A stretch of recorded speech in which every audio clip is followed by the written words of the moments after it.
তোমার কিলকিলি উঠছে, তোমার ফিলফিলি উঠছে, তোমার কিলকিলি ফিলফিলি অল্প দিনের ভিতরে মজায় ফেলাইব। যার সাথে খেলার জন্য সিদ্ধান্ত নিছ, যার সাথে পাঙ্গা নিতেছ, সে তো অনেক বড় মাপের খেলোয়াড়। ডক্টর মোহাম্মদ ইউনূস কাইছিলাম আমার কষ্ট দিত, আমি বাস দিয়া দিছি। বিষয়টা এরকম একটা বিষয় আছে না? আছে। সাপ যখন মৃত্যুর আগের শেষ কামড় দেয় তখন তার বিষ সবচেয়ে বেশি থাকে। ঠিক কোন লেভেলের প্রস্তুতি নিচ্ছে? মহামান্য রাষ্ট্রপতি যে কথাগুলো বলছে, ওনার কথা থেকে বোঝা যায় যে ওনার শত্রু ছিল ডক্টর ইউনূস। তার অর্থ কি দাঁড়ায়? ডক্টর ইউনূসের শত্রু উনি, ওনার শত্রু তিনি। এখন দেখেন, শত্রুর স্বীকারোক্তিতে বোঝা যাচ্ছে ডক্টর ইউনূস কোন রকম বেইমানি করে না এই জুলাইয়ের সাথে। উনি জুলাইকে বুকে ধারণ করে, তো উনি বহুবার বলছে এই জুলাইয়ের কথা। উনি বেইমানি করতে পারে না। ওনার সমস্ত মেধা দিয়া উনি একটা জিনিস তৈরি করছিল, সেটা একটা কাঠামো, হ্যাঁ না ভোটের মধ্যে। ওই হ্যাঁ না ভোটটা তো হইল না, গণভোটটা তো কেউ মাইনা নিল না, তাই না? উনি যে কাঠামোটা তৈরি করে গেছিল, ওর ভিতর দিয়ে যাওয়া মানে কি জানেন? জনগণের হাতে ক্ষমতা তুলে দেওয়া। এখন আমরা তো ভাই হ্যাঁ ভোটের মাধ্যমে দেশের মালিক হয়ে গেছি, দেশের মালিক হয়ে গেছি না? এখন উচ্চ আদালতে যাই বলতে হবে সবাইকে, আমাদের যারা আমরা হ্যাঁ ভোটে ভোট দিছি, যে উচ্চ আদালত আমরা যে হ্যাঁ ভোটে ভোট দিলাম, আমরা তো জনগণের মালিক, সেই মালিকানা বুঝাইয়া দাও। এই কথা তো বলার সময় এসে গেছে। এছাড়া উপায় কি, তাই না? 2 কোটি না ভোট কোথা থেকে আসলো? কে দিয়েছে 2 কোটি না ভোট? আমরা মনে করি বিএনপি নায়ের পক্ষে, এবং বিএনপি আগামী দিনে এই 2 বছরেরও বেশি এই সরকার চালাতে পারবে না, কারণ তারা অন্যায় করে সরকারে গেছে। এই অন্যায় জনগণ সহ্য করবে না। তারা দেখেন গণভোট বিএনপি আপাতত বলে মানবো। আমরা আমরা যারা গণভোটের পক্ষে কাজ করছি, যারা হ্যাঁ ভোটে ক্যাম্পেইন করছি, এটা সবার বয়স 15 থেকে 35 বছরের ভিতরে। এই ফলাফলের সাথে তো একবার খেলতে আসে, সে নিজে খেলোয়াড় ফুটবল হয়ে যাবো, তারা নিয়ে সবাই খেলবো। এই গণভোট আপনি লিখে রাখেন, আজকে এবিগুলিতে তারাই বললাম বিএনপি আব্বা আব্বা বলে গণভোট মানতে বাধ্য হবে ইনশাআল্লাহ। প্রধানমন্ত্রী যে শপথ নিছেন, আপনি কি বৈধ? মন্ত্রিপরিষদ কি বৈধ? পার্লামেন্ট কি বৈধ? তো আপনি বৈধতা অসাংবিধানিক সংবিধান নাই এই প্রশ্ন তুললে তো কোনো কিছুই বৈধ হয় না। আপনিও তো অবৈধ যিনি কথা বলছেন। আমরা অল্প একটু পিছনে ফিরে যাই, চলুন। মির্জা ফখরুল ইসলামের ওই বক্তব্যের কথা কি আপনাদের মনে আছে? তিনি নির্বাচনের কয়েকদিন আগে বলেছিলেন, আমরা ক্ষমতায় গেলে আওয়ামী লীগের সমস্ত মামলাগুলো প্রত্যাহার করা হবে। এবং ওই সময় কিন্তু মানুষের ভিতরে এরকম একটা চাপা গুঞ্জন তৈরি হয়েছিল যে তার মানে বিএনপি ক্ষমতায় আসলে মানবতা বিরোধী অপরাধের দায়ে আওয়ামী লীগের নেতাকর্মীদের যে বিচার প্রক্রিয়া চলছে এটি বন্ধ হয়ে যাবে। মনে আছে আপনাদের? হ্যাঁ, সেটি সত্যে রূপান্তরিত হতে যাচ্ছে খুব তাড়াতাড়ি। আপনারা হয়তো, আমি এই ভিডিও যখন পাবলিশড হচ্ছে সেই দিনই দেখতে পাবেন, অথবা তার 1-2 দিন পরেই আপনারা বুঝতে পারবেন। আন্তর্জাতিক অপরাধ ট্রাইব্যুনালের যিনি chief prosecutor advocate Tajul Islam, তাকে ওইখান থেকে সরিয়ে দেওয়া হচ্ছে। শুধুমাত্র এই ব্যক্তি না, বরং যারা তাদের জায়গা থেকে এই 24-এর অভ্যুত্থানে সরাসরি জনগণের বিপক্ষে অবস্থান ছিল, অভ্যুত্থানের বিপক্ষে অবস্থান ছিল, যারা তাদের জায়গা থেকে একদম এই গুম খুন বিভিন্ন ধরনের অপরাধের সাথে সম্পর্কিত ছিল, আওয়ামী লীগের যে কোনো পর্যায়ের এই ধরনের দোসর কিংবা নেতাকর্মী যারা অপরাধী, তাদেরকে যদি এইভাবে প্রশ্রয় দেওয়া হয়, আমি একদম স্পষ্টভাবে মনে করি যে বিএনপির পুরোপুরি আওয়ামী পদাঙ্ক অনুসরণ করছে বিএনপি সরকার। স্থানীয় সরকার নির্বাচন নিয়ে বিএনপি বিরাট নাটকীয়তা শুরু করে দিয়েছে এবং আওয়ামী স্টাইলে পুরো স্থানীয় সরকার নির্বাচন, স্থানীয় সরকার সমস্ত বডিকে কবজা করতে চায় বিএনপি। আমি শুনছি যে আমার নামে নাকি মামলার উদ্যোগ নেওয়া হচ্ছে। আমি বলছি আলহামদুলিল্লাহ, জেলে থাকলে আরো নিরাপদে থাকবো, কারণ বাহিরে এত চাঁদাবাজি সন্ত্রাস দুর্নীতির এগুলো চেহারা দেখার চেয়ে জেলে থাকা আরো ভালো। কি হচ্ছে আসলে দেশের মধ্যে? সরকারের ভিতরে কি আরেক সরকার দেশ পরিচালনা করছে? সেনাবাহিনীর বিভিন্ন পর্যায়ে রদবদল, প্রসিকিউটর তাজুল ইসলামকে বাদ দিয়ে দেওয়া, ঢাকা বিশ্ববিদ্যালয় থেকে ভিসি পদত্যাগ করা, সবকিছু মিলে কেমন জানি একটু অন্ধকার অন্ধকার আমি দেখছি। আপনি কি দেখছেন? ইঞ্জিনিয়ার তারেক রহমান সাহেবকে বলতেছি, আপনার বিবেচনায় কি এগুলা রাজনীতি? আপনি কি এগুলাকে রাজনীতি মনে করেন? আপনি এই রাজনীতি উপহার দেওয়ার জন্য দেশে ফিরে আসছেন? আপনি কি এই রাজনীতি দেখানোর জন্য কি প্রধানমন্ত্রী হয়েছেন? আর আপনি যদি এগুলাকে রাজনীতি মনে করেন, তাহলে বিগত 15 বছর শেখ হাসিনার আমলে যেগুলো হয়েছে ওইগুলা কি বাল ছিল নাকি? আপনি ক্ষমতায় যাওয়ার সাথে সাথে যেভাবে দেশের মধ্যে একটা তামাশা সৃষ্টি করে দিচ্ছেন, সম্মানিত ব্যক্তিদেরকে যেভাবে চরিত্র হরণ করতেছেন, আপনি সারা দেশের মধ্যে যেভাবে একটা দুঃশাসনের রাজ কায়েম করছেন, চাঁদাবাজি, দখলবাজি, লুটতরাজ, একটা নৈরাজ্য সৃষ্টি করে দিচ্ছেন, আপনার এই অপকর্মের জন্য যদি কখনো আবার দেশের মধ্যে কিয়ামত সংঘটিত হয়, একটা ঘূর্ণিঝড় হয়ে যায়, আপনার জন্য আমাদের একটু অনুশোচনা হবে না।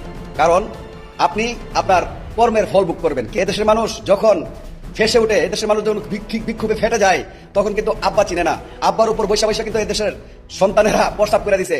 আসসালামু আলাইকুম দর্শক, দর্শক যে যেখান থেকে এই ভিডিওটি ক্লিক করেছেন তাদের অনুরোধ করে বলছি ধৈর্য সহকারে সম্পূর্ণ ভিডিওটি মনোযোগ সহকারে দেখতে থাকুন, কেননা আজকের এই ভিডিওটিতে এমন একটি তথ্য আজকে আপনাদের সঙ্গে শেয়ার করতে যাচ্ছি যা শুনলে আপনারা অবাক হতে বাধ্য হবেন দর্শক। তার সাথে ভিডিওর শুরুতেই ভিডিওর যে অংশগুলো আপনারা ইতিমধ্যে দেখেছেন দর্শক, দেখে বুঝতে পারছেন আজকের এই ভিডিওটি আপনাদের জন্য কতটা গুরুত্বপূর্ণ এবং আকর্ষণীয় হতে যাচ্ছে। দর্শক আমি আর কথা বাড়াবো না, মূল ভিডিওতে নিয়ে যাব। তার আগে বলবো যারা এখনও আমাদের এই চ্যানেলটি সাবস্ক্রাইব করেন নাই, প্রতিনিয়ত আপডেট গরম গরম খবর পেতে আমাদের এই চ্যানেলটি সাবস্ক্রাইব করে পাশে থাকা বেল বাটনটি বাজিয়ে দিবেন। আর যারা ইতিমধ্যে সাবস্ক্রাইব করে দিয়েছেন তাদেরকে অসংখ্য ধন্যবাদ। দর্শক না টেনে ধৈর্য সহকারে সম্পূর্ণ ভিডিওটি দেখলেই জানতে পারবেন আজকের ভিডিওর মূল বিস্তারিত বিষয়। দর্শক চলুন একটি লাইক দিয়ে সম্পূর্ণ ভিডিওটি আমার মনোযোগ সহকারে দেখে আসি। একটু অতীতে যাই চলেন। 5ই আগস্টে শেখ হাসিনা চলে যাওয়ার পর ওনার পদত্যাগপত্র নিয়ে অনেক রকম কথা হয়েছে, কিন্তু আমাদের মহামান্য রাষ্ট্রপতি কিন্তু বলছিল যে আমার কাছে পদত্যাগপত্র দিয়ে গেছে।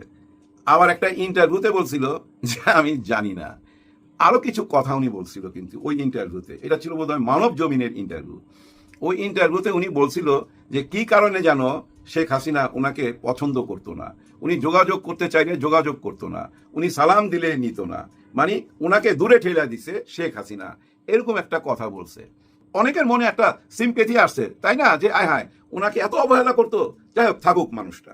এখন দেখেন আবার একই ঘটনা, ভাই একই ঘটনা। এমনি একই ঘটনা হইলো, শেখ হাসিনা 5ই আগস্টে যাওয়ার পর উনি যে কথাগুলো বইলা আমাদের সিম্পেথি নিছে। এখন দেখেন এই যে আমাদের নির্বাচন হইলো, নির্বাচনের শপথ নেওয়ার পর উনি একটা ইন্টারভিউ দিছে। ওই ইন্টারভিউতে উনি যা কিছু বলছে, ওই শেখ হাসিনার ব্যাপারে যা বলছিল ঠিক ওই একই রকমই কথা ডক্টর ইউনূস স্যারের বিরুদ্ধে। ডক্টর ইউনূস স্যার ওনাকে অবহেলা করছে, ওনার সাথে যোগাযোগ করতো না, বিদেশে গেলে আয়সা ওনাকে টেলিফোন দিত না, এবং আমেরিকার সাথে কি কি চুক্তিপত্র করছে ওনাকে জানায় নাই। ওনার 2বার বিদেশে যাওয়ার সুযোগ হয়েছিল, ওনাকে যাইতে দেয় নাই। কাতারের আমির সাহেব ওনার জন্য অপেক্ষা করতেছিল, উনি যাইতে পারে নাই। ওনার কোনো বাণী বা ওনার কোনো নিউজ পেপারে ছাপতে দিত না।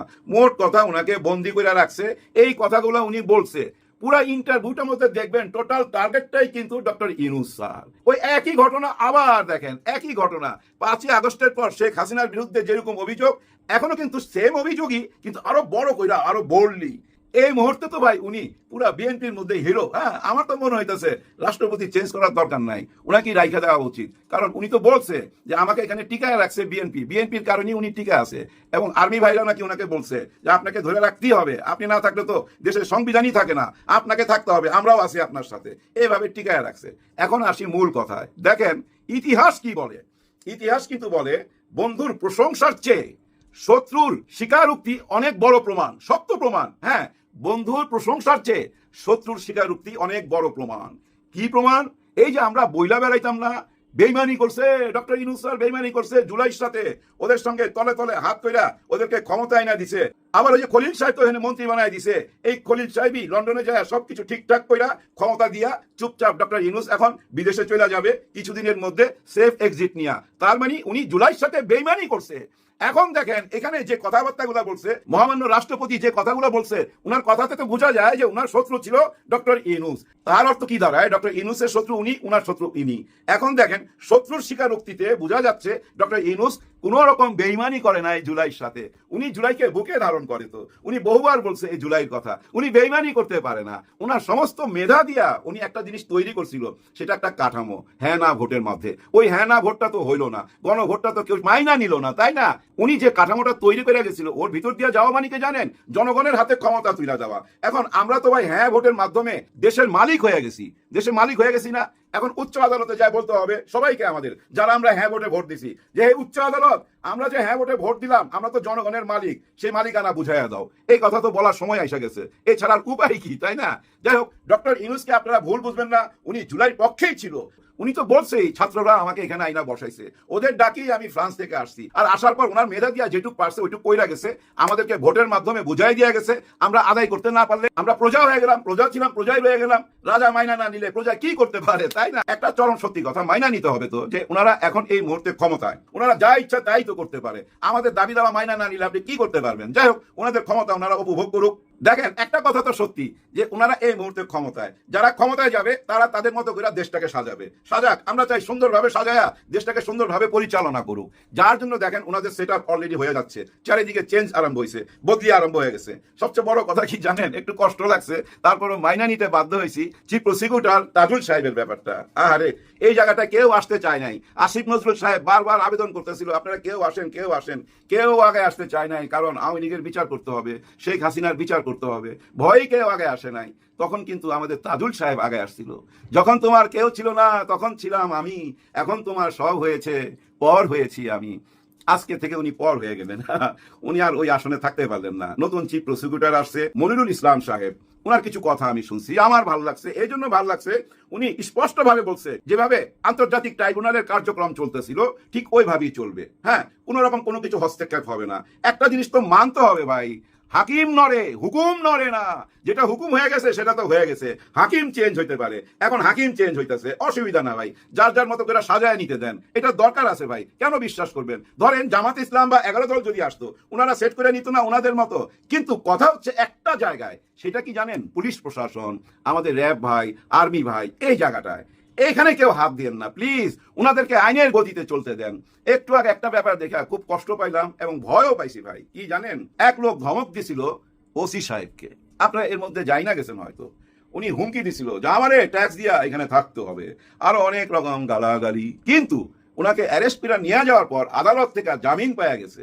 এখন দেখেন একজন ওসিকে গালাগালি কইরা জামিন পাওয়া যায়। এখন আপনি আর আমি কি দুইটা রাস্তায় যদি ভাই থাপ্পড় দিয়া দেয় কি করতে পারবেন? আপনি জেলে দিবেন, জামিন হয়ে যাবে। এই ব্যাপারটা কেমন জানি একটা মনের ভিতরে কামড় দিছে ভাই। হায় হায়, একজন ওসি তার বিচার পাইলো না, গালি হজম করতে হইলো তাকে। তার মানে কি আইনের গতিতে চলছে না কারো ইশারায় চলতেছে? কেউ কি আইনের ড্রাইভিং সিটে বসে গেল? এরকম প্রশ্ন আসে না? এইটা যদি হয় সর্বনাশ হয়ে যাবে, এইটা হইতে দেওয়া যাবে না। দেখেন ঈদের পরে হয়তো অনেক রকম আন্দোলন হবে, যেটা বোঝা যাচ্ছে। কারণ কি জানেন, ওই গণভোট, এই গণভোটটা তো ভাই হঠাৎ করে আসে নাই। ডক্টর ইউনূস স্যার তিনটা ব্যাপারে তো বারবার বলতেছিল, তাই না? যে বিচার করুম এবং সংস্কার করুম এবং নির্বাচন দিমু। নির্বাচন দিল, সংস্কারটা যে করলো ওই পুরা সংস্কারটাকে নিয়ে আসলো হ্যাঁ না ভোটের মধ্যে।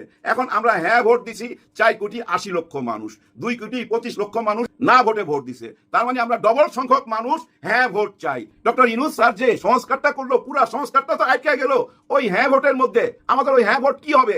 কে উত্তর দিবে? একমাত্র উত্তর দিতে পারে উচ্চ আদালত। হ্যাঁ, উচ্চ আদালতের কাছে যা বিচার চাইতে হবে যে আমাদের হ্যাঁ ভোটের কি হবে। এই সব কিছুর জবাব খুঁজে পাবো কবে জানেন? ঈদের পর। ঈদের 1 সপ্তাহ পর থেকে এইসব জবাব আসতে থাকবে। এখন অনেক কিছুই ঘটবে, কোনো কিছুর জবাব পাবেন না, কারণ সংযমের মাস, রোজার মাস। দেশের চারিদিকে তাকান, আইন কানুন দেখেন কি অবস্থা, মুখে আনতে চাই না। আমার যেটা মনে হয় কি জানেন, এই যে চেঞ্জ হইতেছে সব জায়গায় করুক, কিন্তু সবচেয়ে বেশি জোর দেওয়া উচিত কোথায় জানেন? ওই যে একই কথা আবার বলতে হয়, চাঁদাবাজির দিকে। চাঁদাবাজির দিকে, লুটপাটের দিকে, চারিদিকে বাইরে গেছে ভাই, চরম ভাবে বাইরে গেছে। তো গতকাল কি বলছি না, ঈদ সামনে, থামাইতে পারবেন না, কিন্তু এখনই থামাইতে হবে। এখন যদি না থামান পরোয়ার থামাইতে পারবেন না, কারণ এর মধ্যে মানুষের অবিশ্বাস চলে আসবে। মানুষের ভিতরে যদি একবার ঘৃণা চলে আসে তাহলে মানুষের নজর থেকে পড়ে যাবেন। আর ওই দীর্ঘশ্বাসটাই একটা টাইমে না বাতাস বিষাক্ত করে দিতে পারে, নিঃশ্বাস নিতে কষ্ট হবে। ওই যে কাঁদানি গ্যাস মারলে যেমন নিঃশ্বাস নিতে কষ্ট হয়, ঠিক অভিশাপও কিন্তু নিঃশ্বাস নিতে কষ্ট হবে। বাতাস ভারী হয়ে আসতেছে, মানুষের কষ্ট বাড়তেছে, মানুষের ভিতরে খালি বারবার প্রশ্ন জাগতেছে, হায় আবার নাকি আমরা চলে গেলাম ওইদিকে, মানে আবার ওদের আধিপত্য কি দেশে বাড়তেছে, এরকম প্রশ্ন দেখা দিতেছে বর্তমানের কার্যকলাপে। মানুষের মধ্যে একটাই প্রশ্ন ভাই, অনেকের সাথেই কথা বলছি, যারা বিএনপি করে, বিএনপির জন্য পাগল ভাই, তাদের মনেও প্রশ্ন, জুলাইটাকে কেন মাইনা নিতেছে না? জুলাই নিয়ে কেন এত বিতর্ক? মানুষের ভিতরে তো ক্ষোভ জন্ম নিচ্ছে, আর মানুষের ভিতরে ক্ষোভ যদি জন্ম নেয়, সেটার যদি বিস্ফোরণ ঘটে, সেটাই হয়ে যায় 5ই আগস্ট 2024। হ্যাঁ, 2024-এর সেই ভিডিওগুলা ভাই আবার সবাই সামনে আনা উচিত। আমার মনে হয় যে জাদুঘর বানাইছে একটা, এটা কেন ওপেন করে দেওয়া হচ্ছে না? সবার জন্য ওপেন করে দেন, মানুষ দেখতে দেন, মানুষকে দেখতে দেন। বিদায় নেওয়ার আগে শুধু এইটুকুই বলবো, জুলাইটাকে অস্বীকার যায় দেশের মানুষকে আর 2 ভাগে ভাগ করেন না। হ্যাঁ, 2 ভাগে ভাগ করেন না। আবার যদি সেই আগের অবস্থা হয়ে যায়, আবার যদি সেই রাস্তাঘাট অশান্ত হয়ে যায়, আবার ধর্মঘট, মিছিল, মিটিং, তাহলে সাধারণ খেটে খাওয়া মানুষের যে কি কষ্ট হয়, মানুষের চলাচলের যে কি কষ্ট হয় আপনারা তো জানেন। ওই পথে যাওয়ার দরকার নাই, আপনারা সংসদে বসেন, সংসদে বসার সিদ্ধান্ত নেন। হ্যাঁ, সংসদে বসার সিদ্ধান্ত নেন। আর ডক্টর ইউনূস স্যার যে বইলা গেল জনগণের হাতে ক্ষমতা তুলে দিবে, সেই ক্ষমতাটা আদায় করে দেন, নাহলে তো আমরা প্রজাই থেকে গেলাম, আপনারা রাজাই হয়ে গেলেন। এই গণভোটের স্বীকৃতি মানি জনগণ এই দেশের মালিক, নাহলে আপনারা রাজা আমরা প্রজা। হ্যাঁ জাহাপানা, আপনারা যাহা বলিবেন তাহাই মানিয়ে আনিব। পুরোপুরি আওয়ামী পদাঙ্ক অনুসরণ করছে বিএনপি সরকার। স্থানীয় সরকার নির্বাচন নিয়ে বিএনপি বিরাট নাটকীয়তা শুরু করে দিয়েছে এবং আওয়ামী স্টাইলে পুরো স্থানীয় সরকার সমস্ত বডিকে কবজা করতে চায় বিএনপি। বিএনপি মনে করে তাদের দৃষ্টিভঙ্গি যে দেশ চালাতে হলে তাদের প্রচন্ড শক্তি লাগবে, প্রশাসন পুরোপুরি দলীয়করণ করতে হবে, কোনো প্রতিষ্ঠানকে নিরপেক্ষ থাকতে দেওয়া যাবে না, সবগুলো দলীয়করণ করতে হবে নোংরাভাবে। একই সাথে স্থানীয় সরকারের সব বডিগুলো আমাদের হতে হবে, নইলে আমাদের মন মতো দেশ চালানো যাবে না, নইলে আমাদের চাঁদাবাজি জয়বাংলা হয়ে যাবে। তো দর্শক, এই পরিস্থিতিতে বিএনপি সেদিকে এগোচ্ছে যে কিভাবে স্থানীয় সরকার নির্বাচনগুলো ভয়ানক কারচুপি করে পুরোপুরি নিজেদের প্রতিনিধি বসাতে পারে। ইউনূস সরকারের সংস্কার থেকে সুস্পষ্টভাবে বিএনপি বের হয়ে আসছে। বিপদে পড়বে বিএনপি 1.5 বছর, আমি মেয়াদ দিয়েছি 1.5 বছর, কিন্তু আমি চাই 5 বছর, কারণ গণতন্ত্র প্রাতিষ্ঠানিক রূপ পাক, বাংলাদেশ স্থিতিশীল হোক। কারচুপি নির্বাচন হলেও এর মাধ্যমেই 5 বছর টিকুক, কিন্তু না, পারবে না 1.5 বছর। এই যে কিছুদিন পর স্থানীয় সরকার নির্বাচন শুরু হবে, দেখবেন যে একটা পর্যায়ে জামাত বিরোধী দল সবাই নির্বাচন বর্জন করা শুরু করবে, বলবে যে এই সরকার অধীনে কোনো সুষ্ঠু নির্বাচন সম্ভব নয়। ভয়ানক কারচুপির প্রস্তুতি নিচ্ছে বিএনপি, ভোট ডাকাতির প্রস্তুতি নিচ্ছে বিএনপি। এই জন্য মামুনুল হকদের বিরুদ্ধে মামলা দিচ্ছে ববি হাজরা। আপনি চিন্তা করেন কত বড় জালেম হলে এই কাজ করা যায়। মামুনুল হককে টাকা পয়সা দিয়ে নানানভাবে টাকা পয়সা খরচ করে মামুনুল হককে হারিয়ে দেওয়া হয়েছে, এখন আবার মামলার হুমকি দিচ্ছে সরকার, থানায় থানায় মামলার হুমকি দিচ্ছে। চিন্তা করছেন কোন পথে এগোচ্ছে? এটা পুরোপুরি আওয়ামী পদাঙ্ক। তো দর্শক, খবর সিটি নির্বাচন দলীয় প্রতীকে থাকছে কিনা সিদ্ধান্ত বিএনপির কাছে, ইসি এটা বলেছে। অথচ অন্তর্বর্তীকালীন সরকার সুনির্দিষ্টভাবে সিদ্ধান্ত নিয়েছিল যে না, এবং এটা তার আইন পাশ করে দিয়েছে যে স্থানীয় সরকার নির্বাচন দলীয় প্রতীকে হবে না। আর বিএনপিও স্থানীয় সরকার নির্বাচন দলীয় প্রতীকের বিরুদ্ধে ছিল, কিন্তু আওয়ামী লীগ এসে সবকিছু দলীয়করণ করতে স্থানীয় সরকার নির্বাচনে দলীয় প্রতীকে করার সিদ্ধান্ত নিয়েছে, কিন্তু বিএনপির বিরোধিতা করেছিল।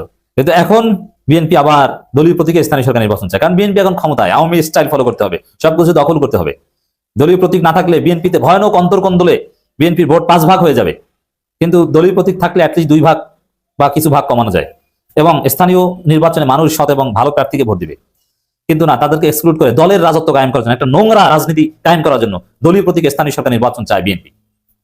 এবং এই জন্যই ইসির মাধ্যমে এটা নিয়ে জটিলতা সৃষ্টি করেছে। এটা বিভ্রান্তিকর, এটা সুস্পষ্টভাবে বিভ্রান্তিকর।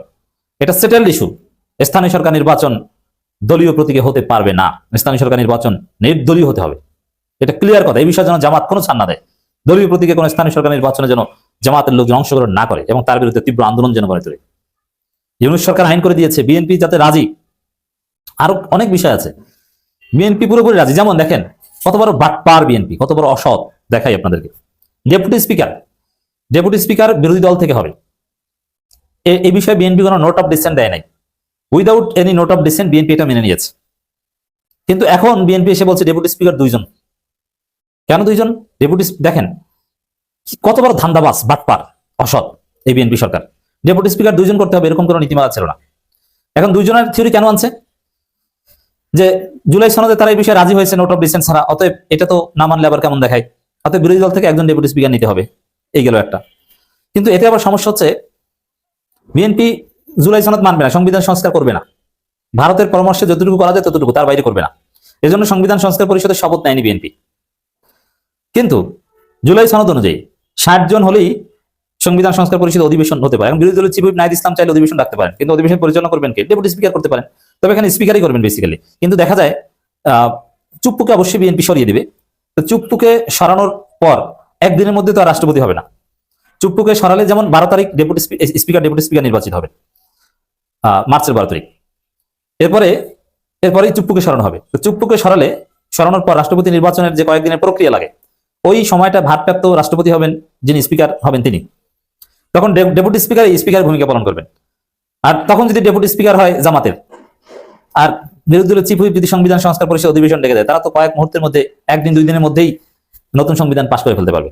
এই ভয়ে বিএনপি এখন ডেপুটি স্পিকার বানাচ্ছে 2 জন, যাতে ডেপুটি স্পিকার পদে, মানে স্পিকার ভারপ্রাপ্ত রাষ্ট্রপতি হলে তখন যেন জামাত আবার অধিবেশন ডেকে কিছু একটা না করতে পারে। কত বড় বাটপার!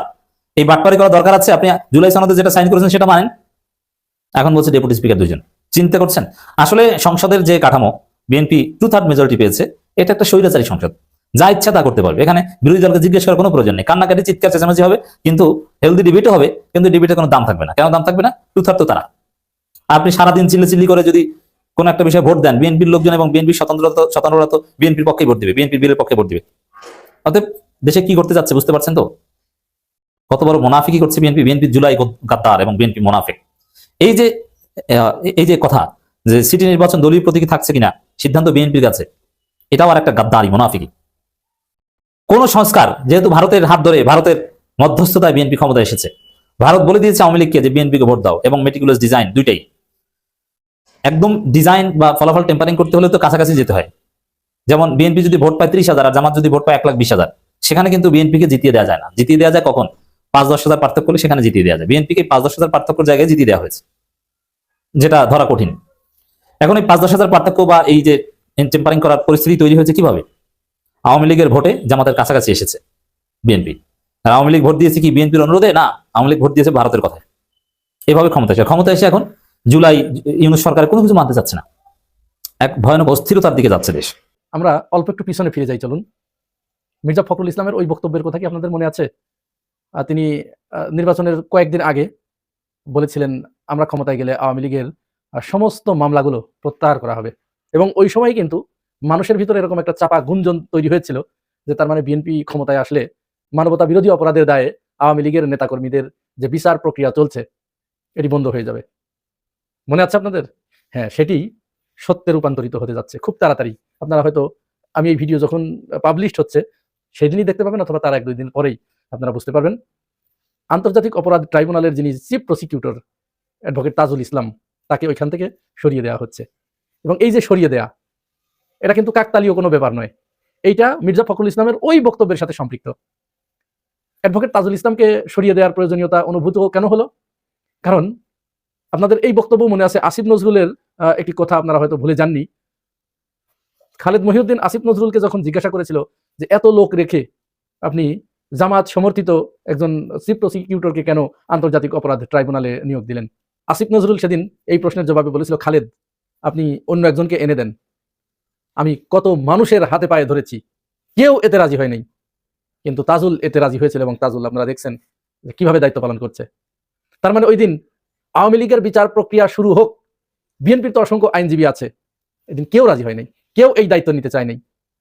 অতঃপর তাজুল ইসলাম যখন সাহসিকতার পরিচয় দিয়ে এগিয়ে গেছেন, একে একে আওয়ামী শীর্ষ নেতাদের যখন একটা বিচারের মধ্যে এনেছেন, এবং যারা সেনাবাহিনীর একটা ক্ষুদ্র অংশ যারা অপরাধের সাথে জড়িত ছিল, মানবতা বিরোধী অপরাধের সাথে জড়িত ছিল, তাদেরকেও যখন আদালত পর্যন্ত আনতে তিনি সমর্থ হয়েছেন, বাধ্য করেছেন, সেই তাজুল ইসলাম যখন চারিদিকে তার প্রশংসা ছড়িয়ে পড়ছিল, এবং আরো উত্তর বিচার প্রক্রিয়াকে সামনে এগিয়ে নেবার জন্য যখন তিনি আরো বেশি ইফোর্ট দিচ্ছিলেন, ঠিক সেই সময় ক্ষমতার পালাবদল ঘটলো, বিএনপি ক্ষমতায় আসলো। তারা ক্ষমতায় এসেই আওয়ামী লীগের প্রতি তাদের সেই প্রতিশ্রুতির অংশ হিসেবেই প্রথমে তাজুল ইসলামকে এখান থেকে সরানোর প্রয়োজনীয়তা তারা অনুভব করেছে। কারণ তাজুল ইসলাম সে কারোর সাথে কোনো কম্প্রোমাইজ করে না।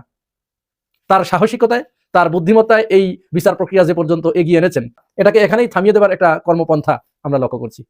হয়তো তাজুল ইসলামকে 2-1 দিনের ভিতরেই সরিয়ে দেওয়া হবে। তাজুল ইসলামকে সরিয়ে দিলে তিনি এখানে যিনি আসবেন তিনি কম্প্রোমাইজড হবেন, তিনি আপোষ রফার মাধ্যমে, মীমাংসার মাধ্যমে এই বিচার আর বিচার থাকবে না, ফলে যা হবার তাই হবে। এখানেও জাতি আরেকবার হোঁচট খেলো। সৎ মানুষদেরকে এই বাংলাদেশের সিস্টেমের ভিতরে ফেলে তাদেরকে এইভাবেই পুরস্কৃত করা হয়। পুরস্কার বলতে এখানে কিন্তু নেগেটিভ অর্থে আমি বলছি। এমনই একজন ব্যক্তি ঢাকা বিশ্ববিদ্যালয়ের ইতিহাসে শ্রেষ্ঠ একজন ভিসি, ছাত্ররা যার প্রমাণ, তিনি ছাত্রদেরকে বাপ ছাড়া কথা বলতেন না, ছাত্রীদেরকে মা ছাড়া কথা বলতেন না। তিনি প্রত্যেকটা ছাত্র ছাত্রীর অভিযোগগুলোকে মনোযোগ দিয়ে শুনতেন, এবং যেটি তিনি পারবেন তার সীমার ভিতরে যেটি থাকতো তাদেরকে পরিষ্কার করে বলে দিতেন যে বাপ এটি আমি পারবো, এটি হবে। আর যেটি পারতেন না তার সীমার বাইরে তিনি পরিষ্কার বলে দিতেন যে এটি আমার দ্বারা সম্ভব না। অর্থাৎ তিনি কোনো রাজনৈতিক বক্তব্য দিতেন না। তিনি বলতেন যে আমি কোনো রাজনৈতিক ব্যক্তি নয়, সুতরাং রাজনৈতিক ব্যক্তিদের মতো বক্তব্য আমার পক্ষে দেওয়া সম্ভব নয়। আমি যেটি পারবো সেটি বলবো, যেটি পারবো না সেটি বলবো না। তিনি পদত্যাগের সিদ্ধান্ত নিয়েছেন। আপনারা জানেন আমাদের বাংলাদেশের কালচার অনুযায়ী একজন মানুষ কখন পদত্যাগের সিদ্ধান্ত নেয়, তার উপরে চাপ প্রয়োগ করা হয়। এখন যিনি চাপ প্রয়োগ করেন তিনি এই দোষটা ঘাড়ে নিতে চান না, সুতরাং তাকেই বলা হয় যে আপনি শারীরিক অসুস্থতার কথা বলে পদত্যাগ করুন। তার মানে নিয়াজ আহমেদ স্যারও ঢাকা বিশ্ববিদ্যালয় থেকে সরে যাচ্ছে। এরপরে উপদেষ্টাদের ভিতরে একজন উপদেষ্টা ফজল কবির। এই ফজল কবির তার না আছে কোনো দুর্নীতির রেকর্ড, না আছে অন্য কিছু। তার কারণে অনেক আমলা দুর্নীতি করতে পারেন নাই। তো যারা দুর্নীতি করতে পারেন নাই তারা এখন তার বিরুদ্ধে উচ্চকিত হচ্ছে। ফজল কবিরকে এখন গ্রেপ্তারের দাবি জানাচ্ছে। বাকি সবাই আল্লাহর ফেরেশতা, কিন্তু ফজল কবিরকে এখন গ্রেপ্তার করতে হবে।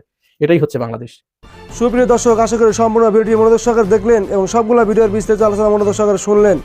দর্শকের ভিডিওটি দেখে কি জানলেন, আপনার গুরুত্বপূর্ণ মতামতটা আমাদের কমেন্ট বক্সে অবশ্যই জানিয়ে যাবেন। আজকের মতো এখানে বিদায় নিচ্ছি, দেখা হবে নতুন একটা ভিডিওতে। এখনের মধ্যে ভালো থাকবেন।